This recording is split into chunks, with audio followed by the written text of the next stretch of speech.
Shalom, selamat pagi Bapak Ibu semua, apa kabar? Saya harap saudara semua dalam keadaan baik. Saya sedang menyiram tanaman buah-buahan ini karena saya lihat tanahnya mulai kering. Sayang kalau tanaman ini mati karena kekurangan air.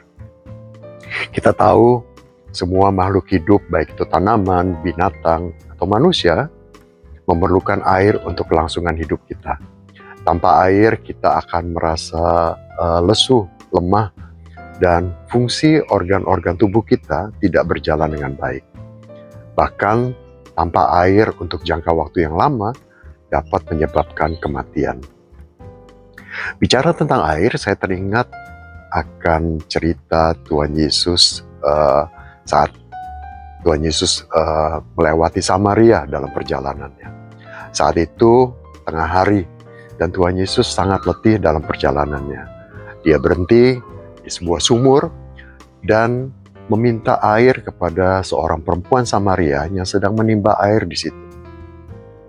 Perempuan ini memberikan air kepada Tuhan Yesus untuk menghilangkan rasa haus Yesus.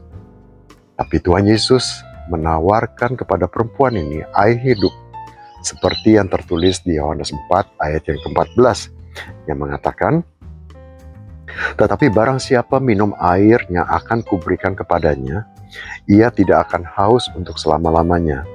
Sebaliknya, air yang akan kuberikan kepadanya akan menjadi mata air di dalam dirinya, yang terus-menerus memancar sampai kepada hidup yang kekal." Saudara, perempuan ini tertarik kepada air hidup yang ditawarkan oleh Tuhan Yesus. Dia segera meninggalkan tempayannya di sumur dan dia pergi ke kota untuk mengabarkan berita tentang Tuhan Yesus pada orang lain. Dan jika saudara baca seluruh cerita ini, akhirnya orang-orang ini pun percaya kepada Tuhan Yesus. Apakah kita ingin minum air hidup yang Tuhan Yesus tawarkan? Jika saudara belum meminumnya, ambillah tindakan. Jangan sampai kehilangan kesempatan ini. Seperti tanaman ini, saat saya siram, saya berharap tanaman ini akan tetap hidup, bertumbuh makin kuat, dan akhirnya berbuah.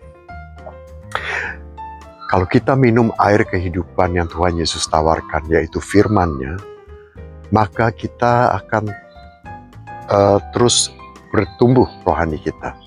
Karena melalui firman-Nya ini kita bisa mengetahui siapakah Allah, bagaimana karakter Allah, bagaimana kasih-Nya.